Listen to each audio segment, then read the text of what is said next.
안녕하세요. 김법나의 법률광장입니다. 오늘은 제 유튜브 제3편으로 형사문제 대처 방법에 관한 대강을 말씀드리겠습니다. 자세한 것은 법률 전문가와 상의할 것이지만 지금 강의한 내용들을 기본적으로 알고 대처하느냐 모르고 대처하느냐는 엄청난 결과의 차이를 가져올 것이니 꼭 끝까지 시청하세요. 먼저 고소인 입장에서 말씀드린 후 피고소인, 피고인의 입장에서 말씀드리고자 합니다.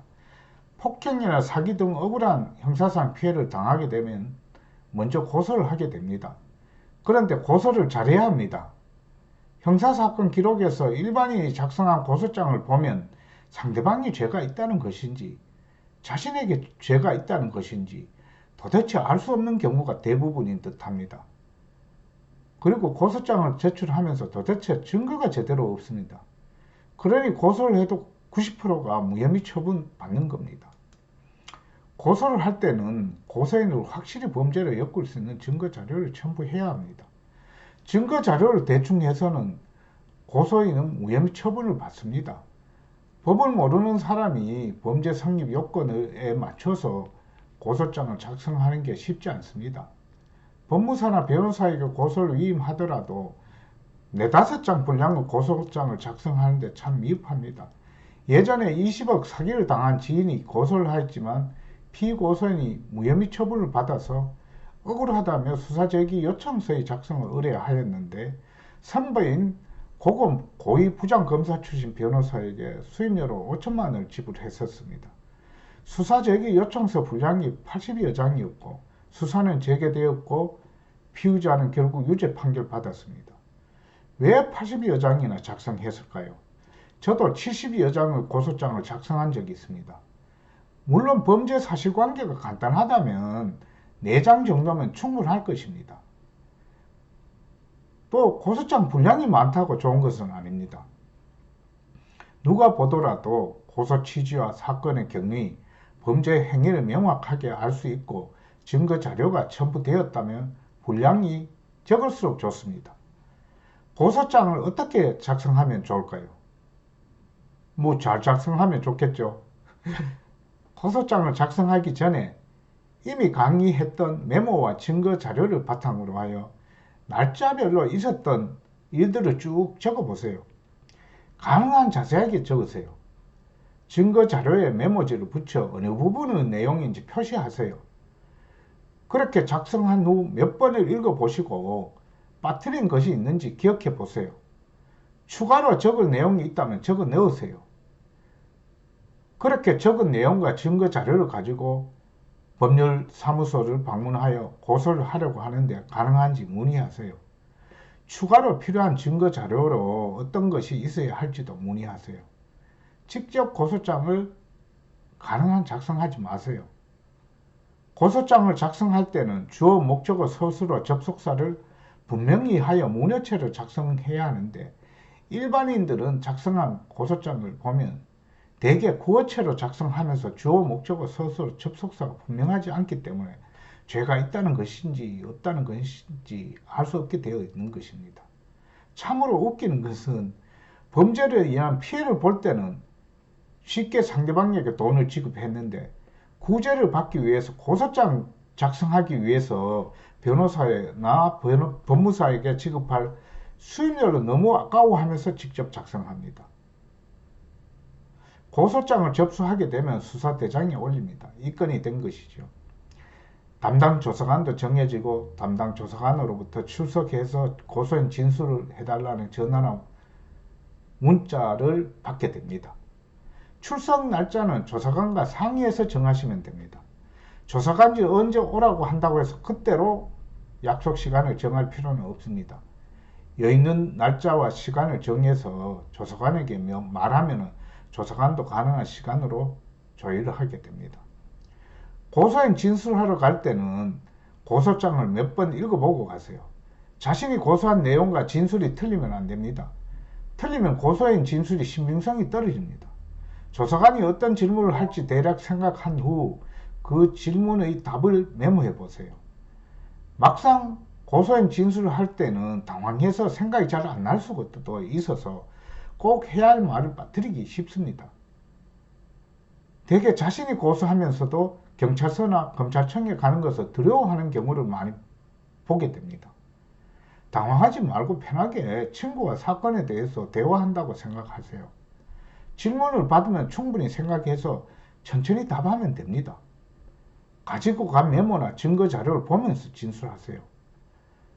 고소인 진술을 다 하고 나면 조사관이 진술서를 출력해서 읽어보라고 한 후 맞으면 날인하도록 합니다. 여기서 주의해야 합니다. 내가 진술한 내용과 진술서에 기재된 내용이 다른 부분이 있으면 다른 부분을 펜으로 줄을 그은 다음에 밑에나 여백에 진술 내용을 기재하세요. 고친 내용이 많아도 괜찮습니다. 다른 부분을 그대로 둔 채 날이를 하면 절대 안 됩니다.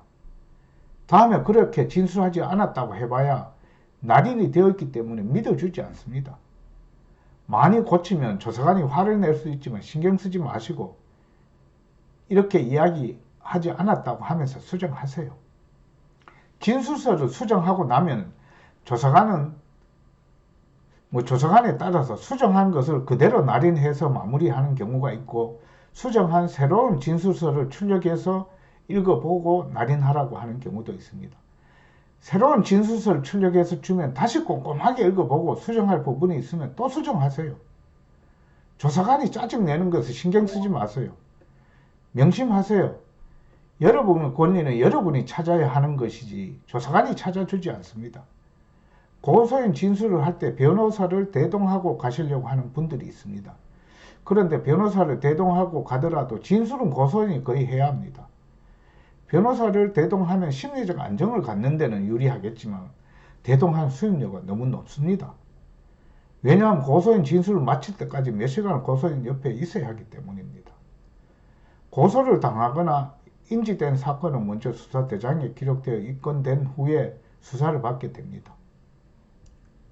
범죄 혐의에 대해 수사를 받게 되면 피의자 신분이 되고 조사관은 경찰서나 검찰청에 출석해달라고 요청합니다.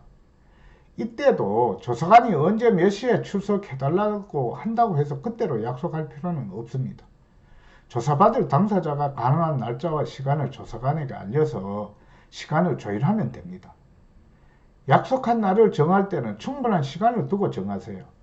왜냐하면 사건에 관한 증거 자료를 찾고 내용을 정리해서 가야 하기 때문에 시간이 필요해요. 사건에 관계된 내용을 시간별로 증거 자료와 함께 정리해 보세요. 고소할 때와 동일한 방법입니다. 내용을 시간별로 증거 자료와 함께 잘 정리하지 않으면 진술을 두서없이 하게 되어 앞뒤 말이 틀리게 돼서 범죄가 있는 것으로 오해받기 쉽습니다. 내용을 정리한 후 읽어보고 또 읽어보면서 잘못 정리된 것이 없는지 앞뒤가 모순되게 정리한 것은 없는지 꼼꼼히 살피면서 생각하고 또 생각하세요. 금태섭 전 국회의원이 검사 시절인 2015년 9월인가 현직 검사가 말하는 수사 제대로 받는 법이라는 기고 글을 한겨레 신문에 쓴 적이 있습니다. 그 글에서 피의자가 지켜야 할 행동 지침으로 첫째, 아무것도 하지 말라는 것. 둘째, 모든 것을 변호사에게 맡기라는 것. 저는 이 말에 전적으로 동의합니다. 법과 수사에 문외한인 일반인이 수사의 전문가인 수사관과 검사를 상대하는 것은 계란으로 바위치기와 같은 것입니다. 변호사도 수사를 받으면 좁니다. 수사 전문가가 아니기 때문에 뭘 어떻게 진술해야 될지 당황하게 되거든요. 진술을 해서 무혐의 처분을 받을 자신이 있으면 진술하는 것이 좋을 것이고 무혐의 처분을 받을 자신이 없다면 진술하지 않고 기소된 후 법정에서 다투는 것이 현명한 것이라 생각합니다. 그런데 수사받을 경우에 묵비권을 행사함으로써 진술하지 않는 것이 제일 좋은 것이지만 진술함으로써 무혐의 처분을 받고자 하는 심리와 아무것도 진술하지 않으면 증거인멸 우려가 있다는 의심을 받아 구속될 수 있기 때문에 진술을 하게 됩니다. 하지만 굳이 진술해야 한다면 진술을 서면으로 제출하는 게 좋을 것입니다. 지난번 이재명 대표가 서면으로 진술서를 제출했지 않습니까? 조사를 갈 때는 사건과 관계된 메모와 증거 자료를 잘 챙겨 가시고 시간적 순서에 따라 내용을 정리한 서면을 꼭 가지고 가세요. 가기 전에 정리한 내용과 메모, 증거 자료를 여러 번 읽어보고 관련 내용을 달달 외워가세요. 아무 생각 없이 가서 조사받으면 수사관들에게 100% 엮이게 됩니다. 말은 아와 어가 다릅니다. 일반인들은 수사관 질문의 교묘한 차이점을 모르고 아무 생각 없이 답을 하게 되는데 그 답으로 인하여 빼도 박도 못하는 경우가 생기는 것입니다. 진술을 한다면 메모와 증거 자료를 보면서 신중하게 답변하면서 제출할 증거 자료가 더 있으면 제출하십시오. 수사를 받을 때 경제적 여유가 있다면 변호사를 대동하고 출석해서 변호사의 조력을 받으면 좋겠지만 대다수는 경제적 여유가 없기 때문에 변호사를 대동할 수 없을 것입니다. 법률적 조언 없이 진술할 때는 진술함에 있어서 더욱 신중해야 하는 것입니다. 진술한 후 재판에 하면서 법정에서 진술을 바꾸면 판사는 그때와 지금이 왜 다른지 묻게 되고 다르게 된 사유를 타당하게 설명하지 못하면 피고인 말을 믿어주지 않습니다. 다른 것도 믿어주지 않아요. 수사를 받은 후 기소되어 재판을 받는 경우라면 피고인이 된 거죠. 먼저 법원으로부터 공소장을 받게 되는데 공소장을 받은 후에는 가능한 빨리 해당 검찰청에 가서 공소장에 적힌 사건 번호로 증거 목록과 증거 기록 전체를 복사하십시오. 변호사를 선임하면 변호사 사무실에서 복사를 하게 되는데 변호사 사무실로부터 복사본 일부를 꼭 받으세요. 공소장과 증거 기록들을 꼼꼼하게 수십 번 읽어보고 잘못된 부분을 메모하세요. 증거 기록과 다른 증거 자료를 제출할 게 있다면 꼼꼼하게 챙기세요. 그 후 메모된 것과 새로운 증거 자료를 가지고 법률 전문가와 상의하십시오. 변호사를 선임하든 홀로 형사재판을 진행하든 첫 공판기일에서 증거 인부를 하게 되는데 증거 목록에 기재된 증거에 관해서 인정하는지 부인하는지 진술하는 절차를 거치는 것입니다. 형사재판은 증거에 의한 재판이므로 증거마다 인정 여부에 관한 의사를 신중하게 진술하여야 합니다. 첫 공판기일에 인정 여부를 진술하기 힘들면 다음 기일까지 서면으로 제출하겠다고 하면 됩니다. 증인이 있다면 증인을 신청해야 하는데 이미 이 편에서 강의한 적이 있지만 대개 증언해주겠다고 하다가 못하겠다고 하는데 이럴 때를 대비하여 목격하거나 직접 들은 내용에 관해서 인증을 꼭 미리 받아두었다가 증인 신청을 하면 됩니다. 증인 신청서에 인증서도 첨부하세요.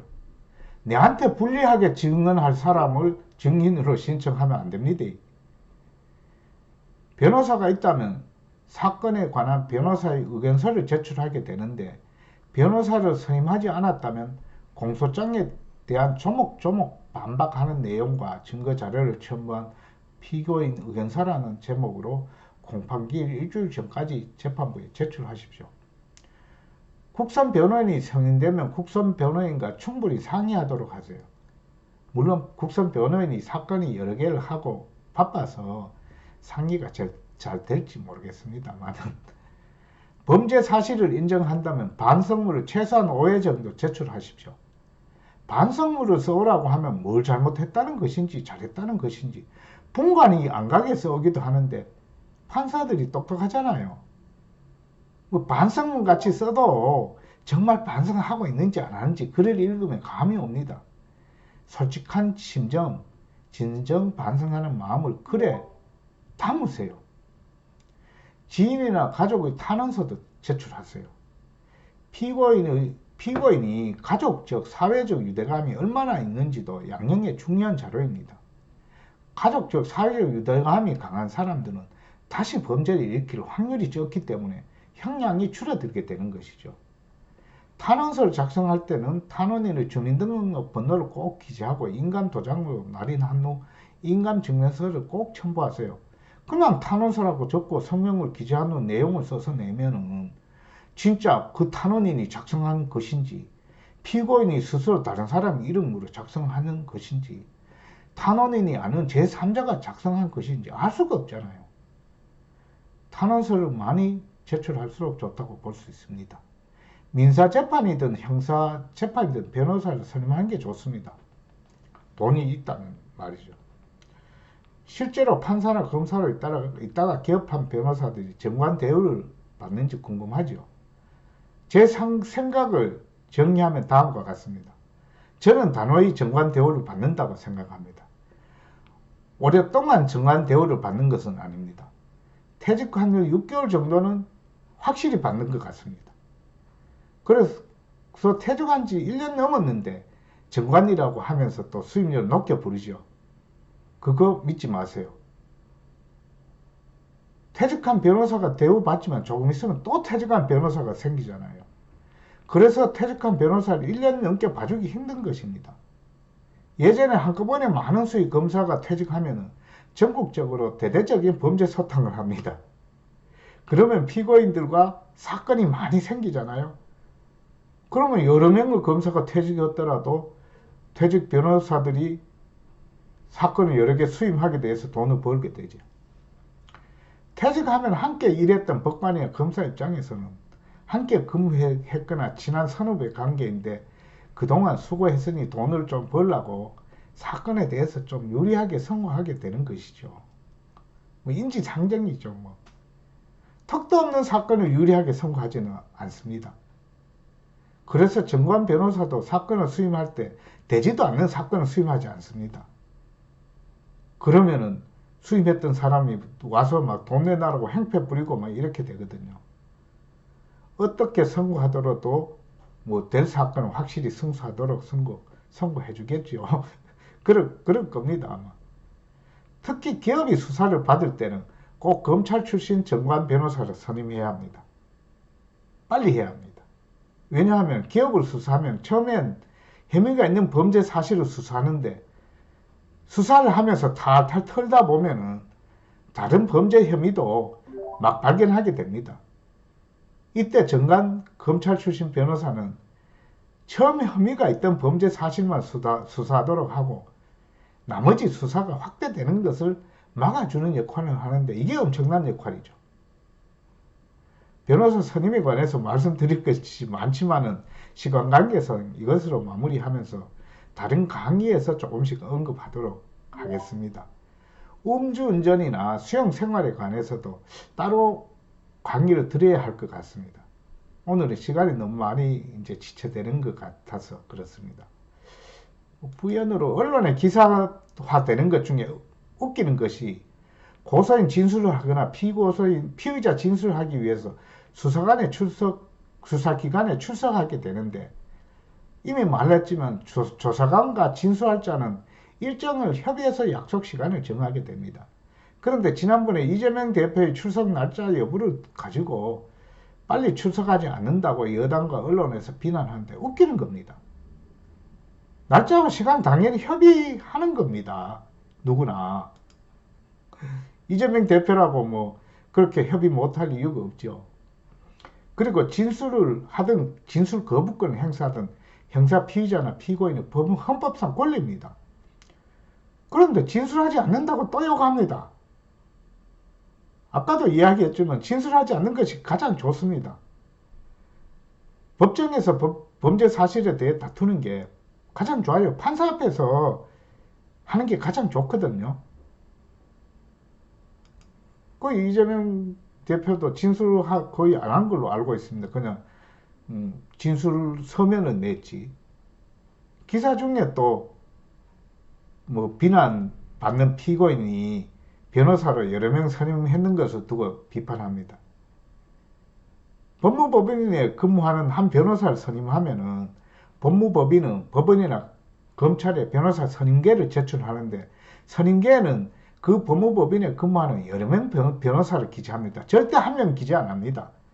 왜냐하면 실제 선임된 변호사가 다른 재판이 있거나 바쁜 일이 있으면은 다른 변호사를 출석시켜야 하기 때문에 미리 여러 명의 변호사 이름을 선임계에 기재하는 것입니다. 나중에 하려고 하면 번거롭거든요. 애초에 여러 명의 변호사를 선임한 경우는 거의 없다고 보면 됩니다. 한 명 선임한 건데 선임계에 여러 명 적혀서 제출된 거예요. 요즘 뭐 말이 많은 국회의원 불체포 특권을 제가 잠깐 언급하면은, 불체포 특권은 국회의원은 헌법상 권리입니다. 헌법상 권리를 포기하는 식으로 말하는 것은 우리나라의 민주주의 하지 말자는 주장이에요. 뭐 흉악범이든 어쨌든 간에 그런 특권을 누리더라도 일을 잘하면 되는 것입니다. 헌법상 명문되어 있는 것이 잘못되었다면 헌법 개정을 해야 돼요. 모든 국민은 헌법상 무죄 추정 원칙을 받고 있고 사전형 짱주의 적용을 받고 있으며, 형사소송법 제198조 제1항은 피의자에 대한 수사는 불구속 상태에서 함을 원칙으로 한다고 규정하고 있습니다. 말하자면 불구속 수사가 원칙이고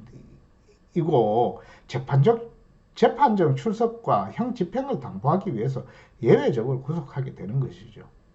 그런데 우리나라는 과거 독재 정권에서 검찰권과 사법권이 행사되던 관행 때문에 마치 구속수사가 원칙인 듯이 인식되고 아주 잘못된 것이죠. 여러분도 언제 그 피의자가 될지 몰라요. 근데 우리나라 사람들은 무조건 자꾸 구속시켜야 된다고 생각을 해요. 재판에서 유죄 선고 받으면 그때 구속시키면 돼요. 요즘은 뭐 감시 카메라도 많고 그러고 해서 어디 도망가지도 도망갈 것도 쉽지 않아요.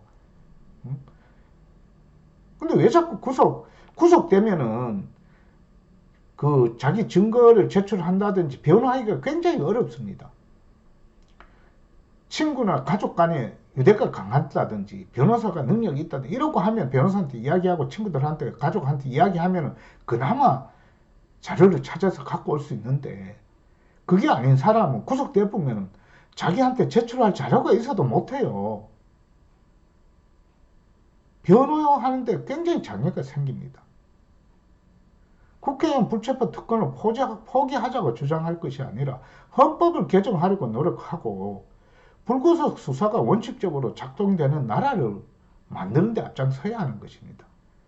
그런데 나와 다른 정적을 제거해야만 내 정파나 내 계파가 당권을 잡고 정권을 잡을 수 있으니까, 그래서 이번에 이재명 대표 같은 사태가 나오는 것입니다.